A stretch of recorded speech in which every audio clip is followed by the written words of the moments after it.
Hi, welcome to the Big Idea Food Podcast. I'm Andrew Ive, your host. Today we'll be talking to Veronica, the co-founder of Grounded Foods. Grounded have made the most amazing plant-based cheeses, recently launched and taking the plant-based cheese category by storm. We're going to be talking to her about how they started, their motivations, and how they're going to build a great plant-based cheese company. Look forward to getting your feedback and comments. By all means, reach out after the podcast. Look forward to hearing from you. Thank you. Really well, Andrew. So, Grounded Foods, one of, in my opinion, the best, if not the best, plant-based dairy/cheese company in the world. I'm sure I'll start getting rude letters from other founders, in the plant-based space saying, have you considered X and have you considered Y? But as far as I'm concerned, in terms of all of the products I've tasted, today Grounded is the best plant-based cheese company in the world, in the blooming world. So tell us about you, your co-founder, and Grounded Foods, and then maybe we can get into a conversation about it all. It's a big claim, Andrew, being the best plant-based cheese in the world, considering we've for a long time just been a two-person unit coming out of Melbourne, Australia. So our products were originally created by my partner, Shawn, who's an award-winning fine dining chef in Australia. He's been running restaurants his entire career. He's been in food R&D for the last 15 odd years, occasionally solving major flavor problems for much larger companies when their own food scientists couldn't crack the code on it. But he started putting plant-based foods on the menu at our restaurant just because we noticed a shift in consumer preferences. Like, customers were coming in, we were very much a destination venue with customers coming in largely from overseas, not necessarily locally, and they're all asking for more plant-based options. Not only that, they were always asking for their dishes to be changed to be gluten-free, to be no sugar, to be nut-free, soy-free, all of the frees. And so he just intuitively started creating things for the menu that would be foolproof for him to serve to diners, not trigger any allergies, something that his own chefs wouldn't stuff up because it's just the same dish for everyone. And one of those things was a cheese that didn't contain any dairy. Now, Shawn had this on the menu for a year before he told anyone that it wasn't real cheese, including myself. And when I heard that, the business side of me just started ticking over, and I just said to him, like, Shawn, you do not understand what you have done. And I immediately wrote a business plan, pitched it to an accelerator program back home, won a little bit of prize money, and from there, everything just blew up. And I think it was just a few weeks after that, Andrew, that we met you and very quickly found ourselves with investment from Big Idea Ventures and on the other side of the world, ready to commercialize the products, and just never went home. So I remember, you and I were, there was this weird thing at Seeds and Chips, was this like conference around food and food innovation, bringing together amazing companies and innovators. And there was this sort of weird thing. I think it was like 5 minutes with an investor or something. And so you and I were on a stage. There were two kind of stalls that looked like, I don't know, we were going to start playing a guitar solo or something. And You and I were sort of propped up on these stalls. A video camera, a TV camera or something was recording the whole thing. And no one can hear the conversation except the two of us. And there was this big countdown clock, because you literally had 5 minutes, no, not a second more, not a second less. And we sat down, and your kind of conversation started with, I've got the most incredible plant-based cheese, and we want you guys to potentially invest in it, and we want to come to the United States. And I was thinking to myself, oh crap, one more plant-based cheese company that wants to give us, I don't know, the next cashew nut butter cheese that everybody else seems to want to give us. And you were like, and it's made from something completely different. And that was like, okay, now let's have the conversation. Absolutely. So we make it from cauliflower and hemp. And we do that because I guess in Shawn's mind, that was the most obvious solution for cracking the code on flavor and on mouthfeel, texture, the entire sensory experience. I always say, like, that was not obvious to anybody else in the world, apparently, but to him it made complete sense. And I think once everyone else tasted it, then they agreed. They agreed. So this was in Melbourne, right? Yeah, this was back in Melbourne. I don't think we ever expected that, we would even build a company off of it initially. I initially just thought it would be a little side hustle for myself, that I'd start commercializing some of Shawn's more creative products. At the time, he was doing a lot of plant-based seafood as well, out of, again, vegetable ingredients such as celeriac. But the reason we decided to double down on the cheese is just because my background is in economics. All I had to do was watch the market for the last couple of years and see where, I guess, the big gap was happening. And we just figured, looking at the trajectory of plant-based milks and meats, it's more than likely that cheese is going to be the next big one to hit. So it just made sense to, right place, right time. Let's double down on that one right now. So I think you're right in terms of, big opportunity, the next wave in terms of where consumers were looking for great products. But, I want to kind of go back to something you said a bit earlier. I've got to know Shawn, and he is like an incredible guy.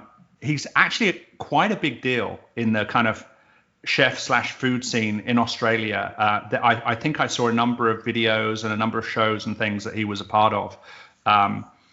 He's the real deal when it comes to cooking and innovating in the food space. He's not a food scientist, though, is he? He's tell us about Shawn. Yeah, he's like a mad genius. He's completely self-taught, has been his entire life.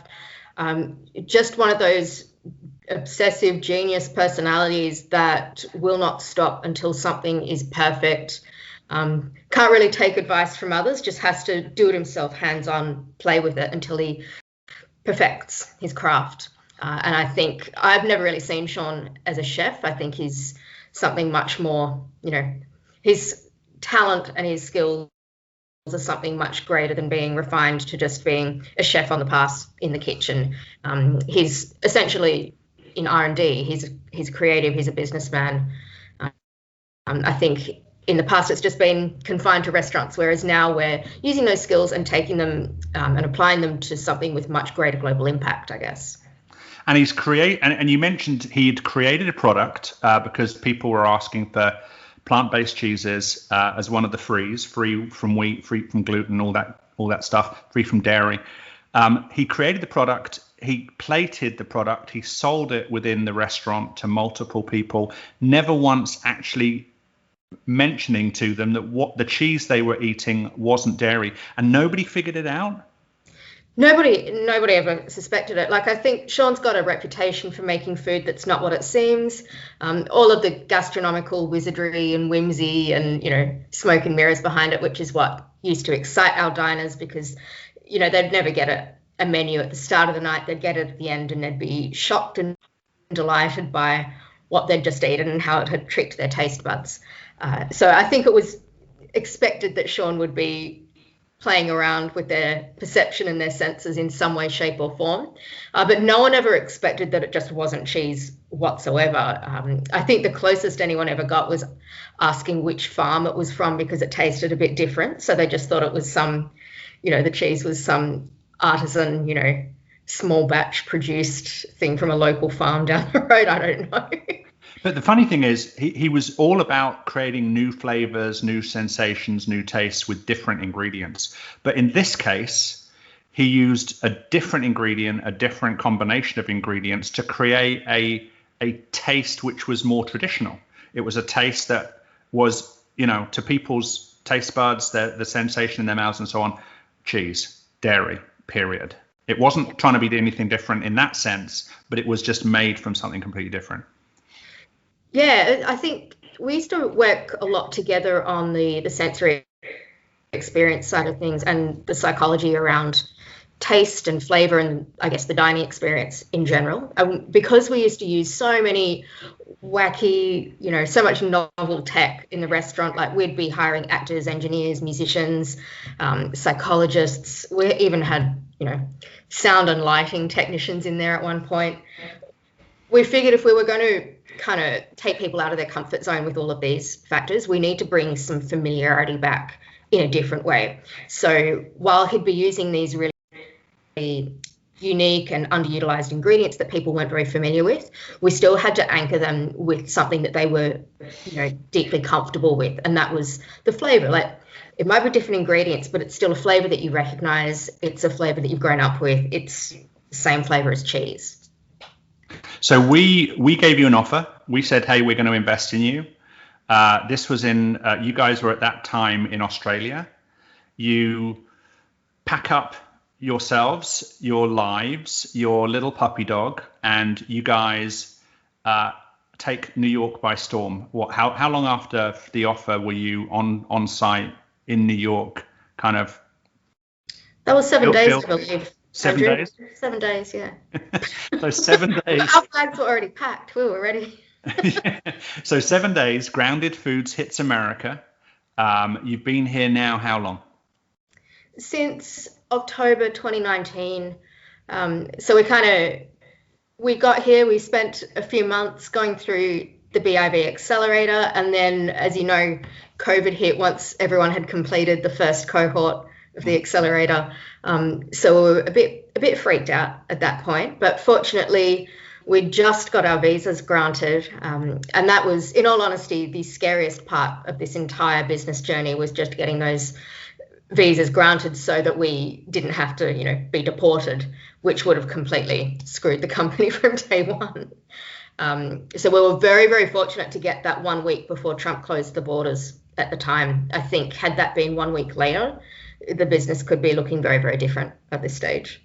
And at the time, or around about that time, you closed, what, a couple of $1 million, give or take? That was later in the year. So that was last August. We did 1.74 million. Okay. Not a bad result, given that, Given pandemic, it was a bit hairy for a while. I think that none of the investors knew that we were probably down to our last $1,000 in the bank account between us. It was getting really...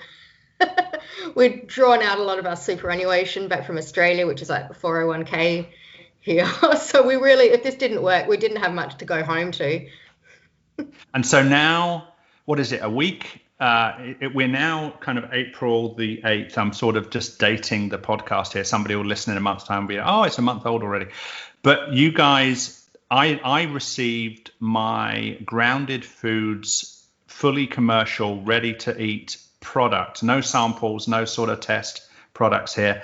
I received a completely professional looking, just a completely professional commercial product yesterday. Big ass brown box arrived, waded through all of the kind of materials to ultimately get to an incredible array of black packaging with bold white, your bold white logo. I haven't tasted it yet. I'm waiting for that. But you're now commercially available, right? People can come to Grounded Foods and buy your product in the US. Absolutely. So they can buy it on our website, and we're about to roll out through retailers as well. So we're launching through Whole Foods, and I think we're at about 100 other doors right now for next month, starting in California, branching out just pretty much pocket by pocket by opening up different distribution centers around the US until we cover the whole country. I think the great thing about your product, apart from who's behind it, i.e. you and Shawn, is that it sells itself. Anyone, not everyone always loves it. I would guess 1 out of every 10 people says, for whatever reason, it's not for me. But the 9 people that out of 10 that love it, they just really love it, and that helps close the deals, right?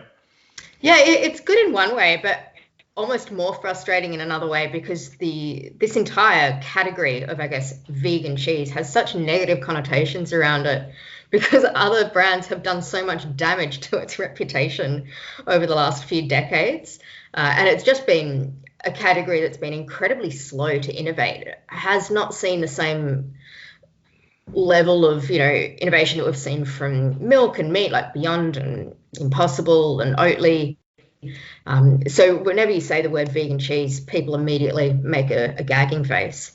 So we've really tried to just steer away from that label entirely.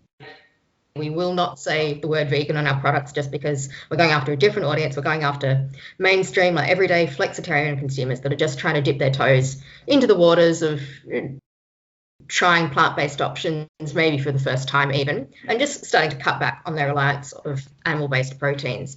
And I think if you call it a vegan cheese, then that can be really off-putting to those consumers straight off the bat. So we just don't. It's just a novel cheese made from cauliflower and hemp.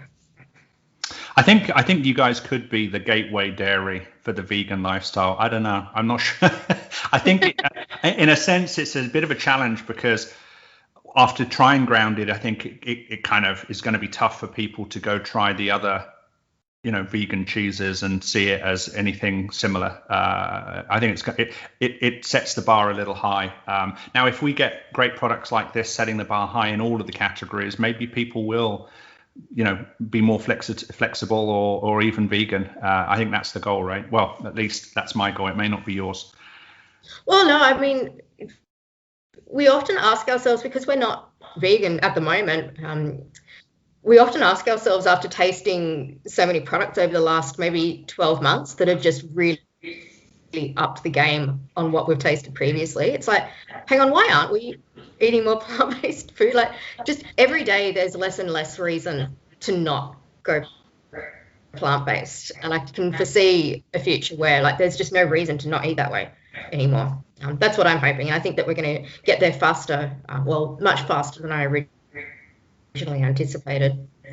So it hasn't. I'm going to change tack now, and totally, by the way, I think I have that goal. I have that goal to, for BIV and not even just us, the investors, the other investors we work with, we all have the same goal to find great companies who raise that bar and give more and more reasons why people don't need to be clearly in one camp or the other camp, and even maybe one day can move across fully to a completely 100% plant-based lifestyle.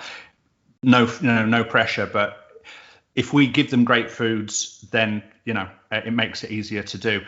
But it hasn't always been plain sailing. It hasn't always been an easy road. I'm sure there have been times when, as a founder with any young company, there have been times where you're like nervous, concerned, scratching your head about what's happening next.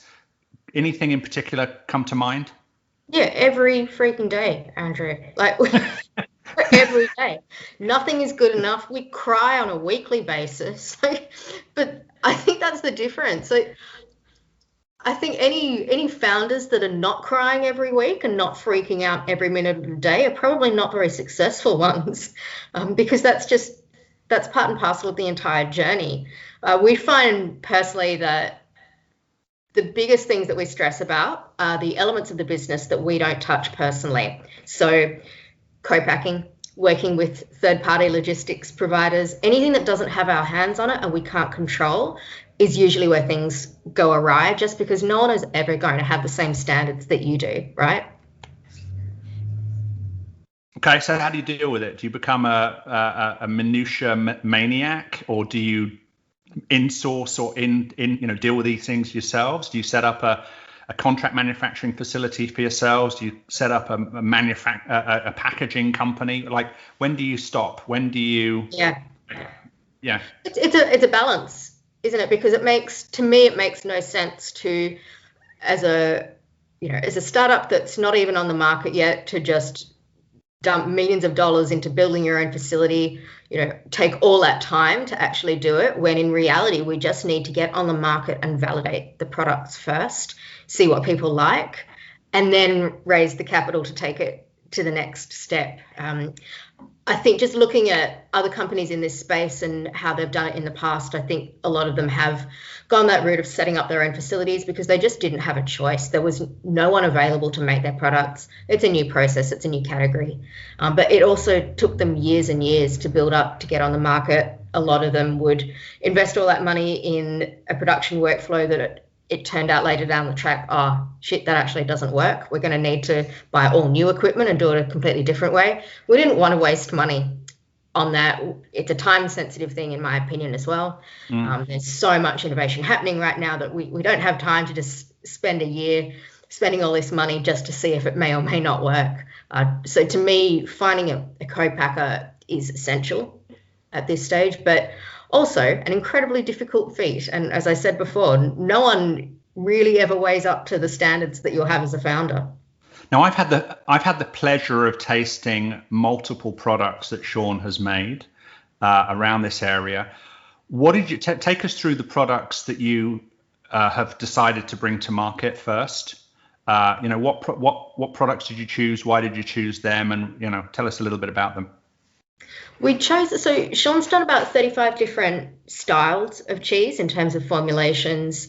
Obviously, we're not going to bring to market 35 all at once. That would be a good way to kill the business. But we chose the first three, which is a cheese-free cheese sauce, a cream cheese, and a marinated goat cheese, all made out of hemp or a mixture of hemp and cauliflower. We chose those ones firstly because we thought that they would be the quickest to get on the market, just fresh cheeses, no lengthy fermentation periods, no aging, so they can be cooked, batched up into a pallet relatively quickly. We also chose those ones because we thought they would be the most popular straight off the bat. So just thinking about volume and getting our name out there from day one, like cream cheese is a no-brainer. But then apart from that, we're also just thinking what products will form the basis of all of our other ones. Like if we can get the manufacturing workflow right for these three products, we can essentially make all 35 of them off of the same equipment. So if we'd chosen something like an aged camembert or Gruyere or one of these other fancier cheeses that we've made in the past, that would have been great, but it wouldn't have allowed us to make everything else on that same modular equipment. It would have required, setting up a whole nother process to do the next range. Interesting. So the contract manufacturer or the third party that you're using to execute on making these products, you figured out which product set they could do most quickly, most efficiently, given the equipment they had. If you guys, or when you guys decide to launch the range of products that Shawn's, allowed me to taste, they'll need new equipment, new processes, etc., and it will change the dynamic of the manufacturing process. Well, we fundraised last year to buy our own equipment because there was no turnkey manufacturing option for something like this, and I think it's the same experience for a lot of plant-based companies. They're doing something that no one else in the world has ever done before, so there's no facility that you can walk in there and give them the formulation and they just make it for you. Yeah. So we built out a very modular system which allows us to make the most number of different product SKUs on the leanest, setup possible. And then every time we add a new product line or a different packaging format, it's just a matter of adding that piece of equipment onto the end of it so that we can package it in a shred or a little single serve Babybel style cheese or something like that. But it's essentially the same base formulation that goes into everything. That's what we're using this co-packer for. When we start rolling out additional products, we're going to need different styles of equipment. I don't really want to buy more equipment at this stage because that's literally the most expensive part the expensive thing that we've had to drop cash on so far. So it will most likely mean going into different facilities, taking that base formulation over to them and just getting it processed at different locations. So we're essentially looking at conversion plants to create the different product SKUs, but all the base of it is still, created at the same co-packer at the start. I totally understand. And what have you sort of figured out what's coming next from a product perspective, or is it very much about, hey, we're in 100 doors today, in the next 6 months we think that's going to go from 100 to maybe 300 or 500 or whatever the growth projections are, we're just going to double down and really kind of make sure we over deliver in terms of revenue and growth in the core products, and we'll think about what's next later? How are you thinking about that kind of product growth? So we've got this product matrix, our spreadsheet of all of the products that we want to do, all of the ideas, And it really just comes down to cost benefit analysis on every single one, and always watching the market, always looking at customer feedback. And it's really just being responsive to what we think people are going to buy. It's not like a passion project thing. It's not like we're thinking, oh, a vintage cheddar, we love that, we really want to do that next. It's like, we don't care if something's not selling, we'll cut it off at the limb and do something else. So it really just depends on what retailers want and what consumers are buying, and that's partly why we've got the D2C platform up and running. To us, direct to consumer sales are just a marketing activity. It's really just there so that people can tell us what they like. We can split test different flavors, different formats, and then use all of the data that we're getting from that platform to inform how we roll out our retail products. I love that you guys are making the consumer the arbiter of where this business goes. I think that's a really smart way to do it. Many founders sort of get passionate and fall in love with their own problem that they need to solve, or the product that they want to deliver to market, and they ignore feedback and they ignore what the market's telling them, or sometimes maybe they hit it lucky and they line those things up, what the consumer wants with what they want to deliver as an entrepreneur. You guys are, by the sounds of it, selectively choosing from the at least 35 different products. I know Shawn's he could create 35 products in a weekend. Yeah. You guys are going to, let the consumer tell you what they want. I think that's super smart. I think that comes down to having the hospitality and restaurant experience behind us. Like if this was just a creative project, we'd still just have a restaurant and leave it at that. But if we're actually bringing a product to market and expecting people to buy it, they need to tell us what they want, not us dictate it to them. So what advice would you or Shawn potentially have for another chef out there that thinks they want to make that transition from, restaurant chef to taking their recipes, their creations, and taking it to the broader market? Yeah, it's a very different business model, obviously. I think Shawn felt really, really uncomfortable about it at first. Look, it took a long time for me I won't lie, to convince Shawn to completely walk away to a restaurant that was doing very, very well. His career is going gangbusters, and I'm asking him to just walk away from it entirely and just become a cheese mogul with me. That was no easy feat, but I'm glad he trusted me on that one. Well, being married helps, I guess. Yeah, exactly.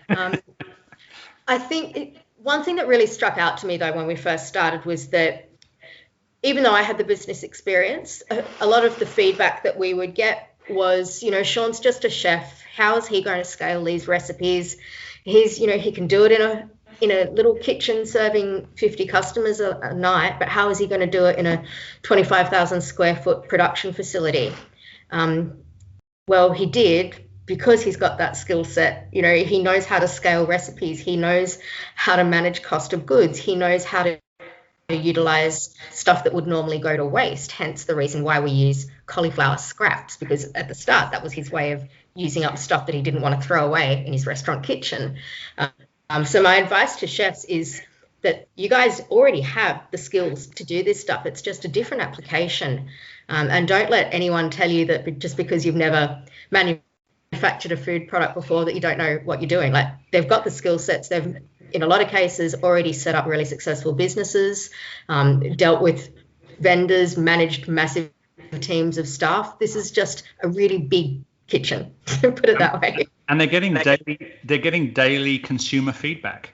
It's Absolutely. Like every day they take their show on the road into the restaurant and get that food in front of people, in the mouths of consumers. They're getting told every day, this is what we love, this is what we don't like quite as much. They've got that data, they've got that insight that most food producers, don't necessarily get until they've invested a couple of $1 million and a couple of years producing something which they hope is going to work when it hits hits the mouths of the consumers. Absolutely. And I think that's a huge comparative advantage for us as a founding team, that we never had to go outside and hire a food scientist or a food technologist or get someone to help us develop recipes for a concept that we'd had. We already could do it ourselves. And I really think that chefs just intuitively have that ability. They don't need, I guess they come from a different perspective of people that might be more formally trained in an academic sense. And that's where we're starting to see some really, really unique products come out, just because different mindset, just coming from a different place, chefs can come up with different ways of doing things. So how do you mentioned before that, you guys are crying on a weekly basis, challenges occur. You and Shawn are very different people. He's the product development, creative genius, as you mentioned, and I think he truly is. That's not hyperbole. You're the dogged, creative business person, sort of, and I'm sure he's very good at business as well. But you're the business Rottweiler of this team who kind of gets things done and drives things through. Great team in that sense. What's next in terms of building the team? What do you need to add that you don't already have? Well, we started fleshing out our team after we closed the fundraising round last year. So the first 2 hires was Jeff, who heads up our sales team. So that's already, I think that's a core role for any startup, is sales, obviously. Even if you're really good at sales as a founder, the more people are better, right, to help you out with that. So that was hire number 1. And then hire number 2 was Jason, who is he heads up our operations. So he's in charge of supply chain management, logistics, all of those, I guess, filling in the gaps that Shawn was just trying to teach himself at the start in trying to get this product commercial, like scale it up on the production equipment.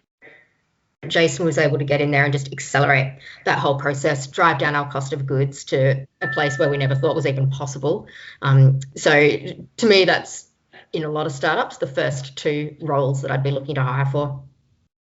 And you've got some more folks that you're out on the lookout for? If someone's listening to this and they have a particular skill set, what are you looking for next? Or maybe you're not.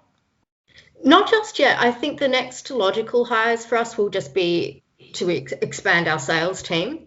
Other than that, we've done everything in-house. So marketing, for instance, is something that I'd probably never hire for, just because that's my background. So we've always done all of the marketing ourselves. If anything, we use a lot of external agencies just to do the heavy lifting of stuff that we don't have time to do. So even though we've done all the graphic design and branding and everything for our first range of products, that was so time consuming to teach ourselves that we'd just never do that again. We'd rather just hire people to do that for us.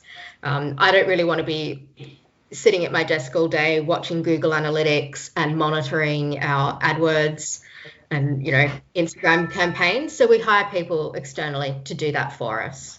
I think that's the lean approach that I'd always prefer to do that, because if it doesn't work out or you want to switch consultants, it's a very easy change to make, rather than go to the effort of hiring all of these full-time staff from day one. And where do you see Grounded, everything works the way you want it to, you and Shawn kind of just drive the business. Where do you see Grounded being if you achieve your nirvana in, 5 years? I would like to see that we become the first plant-based cheese company in the world to truly break through this category and make something that mainstream consumers want to eat, in the same way that they're willing to try Beyond and Impossible. Those burgers still need a slice of cheese on it at the end of the day, and I want us to be that. We've made, I guess, no hesitation in making it clear that we don't want to be plant-based cheese moguls forever. I can definitely see us one day down the track having a strategic partnership with another, maybe even current dairy producer that's looking to bring in plant-based products into their portfolio, or even looking to convert, depending on where the market takes us. We'll see where consumers pull us in the next 5 years, right? I have a feeling that, current dairy manufacturers might be having a challenge on their hands, so they might be looking to work with companies like us in the future. So global? Absolutely. So what? It's already filed, trademarks already filed, international strategy. You got an international strategy already. So 35 products to roll out in the US and plus international. So what's after the US? What's the next geography is it go back home and do something in Australia, or? No, because I think that Australia is a really, really exciting place in terms of plant-based innovation, especially with the geographical proximity to Singapore, just Asia in general. I really think that's where the hub of all of the excitement is at the moment, not necessarily the US, but just thinking realistically in terms of numbers. I mean, the market in California where we are alone is still bigger than the market in Australia and New Zealand combined for these kinds of products. So it doesn't really make logical sense to go back home to Australia next with it. We'd more likely be tackling the EU, maybe branching out to Canada first. That's a soft step to get, to get much bigger. But we're definitely looking at taking this company global. And I think it just makes sense too, considering we've got such a low, I guess, cost of goods in making products out of hemp, which just grows like a weed in all over the world, essentially in a vast array of growing climates, with minimal fertilizers or water resources, and then using cauliflower as well, like super accessible, super low cost. I would really, really like to see that technology taken into more developing countries, even Latin America, for instance, using those ingredients that are grown there, using workers that are hired from that location where we're selling the products, and just making something that's a lot more affordable to everyday consumers than it's ever been before, instead of having these kind of elitist vegan products on the market like happens at the moment. And I'm speaking as someone that, is living at the base of the Hollywood Hills here, so I'm fully aware of how exclusive it can be and pretentious. So that we're going to be opening up our Parisian office in June, July this year. So that'll be an office, an accelerator. You'll be able to, as part of the family, be able to, you and Shawn can come hang out in the office and use it as a base to go figure out what's happening in Europe and what comes next. Nice. You'd be very welcome. Also, what kind of help would you need moving forward? If someone's listening to this and you can ask them to help you in some way, what are you looking for? Is it more on the consumer side? Is it are you going to be going through a fundraising at some point in the future? What kind of help are you looking for, and how can anyone listening potentially get involved? Yeah, we're going to be doing our Series A later in the year, probably around September, October this year. And then the other help that we need from a non-cash injection perspective is just help with scaling up production. So we need other facilities. We need facilities that can handle our process, that are willing to work with startups and that are interested in becoming part of the plant-based economy. Now, you're a startup, but as you mentioned, you've already got contracts at Whole Foods and other places. You've got a couple of $1 million in the bank, give or take. So startup, yes. Unstable and just getting going, not exactly. I think you guys have, there's a lot more solidity to you guys than a typical startup at this point. Not least of which because, the product's amazing. So in terms of where do people go to find you guys, where do they reach out to find Veronica and Shawn as individuals? How can they engage with you? I always recommend hitting up our TikTok account at Grounded CFC, just because that's where we put all the stuff that our investors don't watch. Way more fun. Otherwise, LinkedIn if you just want the the more computer-friendly stuff. Otherwise, www.groundedfoods.com to find our products, learn more about them, see what we're using as ingredients, and buy it online if you want to try it. Now, you launched the product from an order perspective last week. A bunch of us ran as quickly as we could to place an order. Are you sold out yet? I was expecting within about a week you'd have sold out of your product and there'd be this coming soon again sign up on the website. No, Andrew, when we do something, when we're committed to doing something, we go hard. So we, I guess, took so long getting to market because we wanted to make sure that, when we get into production, we can supply it consistently. So I can't see any shortage anytime soon. We've taken the extra time just to really make sure that there's not going to be any of those initial hurdles like last year when we did our pre-sales and it sold out within a few minutes. Within a few minutes, and then we just had angry people emailing us every day. I think you'll be surprised. I think they'll reach a point where people hear about it more than you can just produce, and you'll get sold out again. I predict in the next 12 months there'll be another, coming soon on your website while you're scaling up production again. So Veronica, if somebody wants to get hold of you, groundedfoods.com in terms of reaching out, contacts, ordering the product. The products were a cream cheese, a feta cheese from hemp and cauliflower with peppercorns, right? It's a goat cheese, so not crumbly like Greek feta. It's more smooth and semi-firm goat's cheese texture in little cubes. And then the third product is a cheese sauce. Yes, it's our American-style cheese-free cheese sauce, and it is an ode to America's fascination with processed cheese and Velveeta, which everyone says they don't eat, but someone is buying that stuff. And I know that they are, and they're just not admitting to it. So we decided to replicate, I guess, that same addictive flavor of those kinds of products, but using natural ingredients through fermented cauliflower and hemp, and not all of the numbers and additives. So potentially a healthier product range than the original products you guys are potentially superseding. Absolutely. I don't think there's anything healthy about Velveeta. Hey, don't start. We'll start getting letters from, I don't know, Kraft or whoever the heck makes it. All right. So thank you so much for your time today, Veronica. Groundedfoods.com. Go to TikTok if you want to look at the fun stuff. Go to LinkedIn if you want to look at the boring stuff. Go to the website if you want to order the product and actually taste it. I really highly recommend it. Thanks for your time today. If anyone has any questions for you, they can kind of connect with you over those platforms, right? Absolutely. All right. Thanks for your time today. Thanks a lot. Thank you, Andrew. I'm going to pause it and then I'll come right back. 1 second.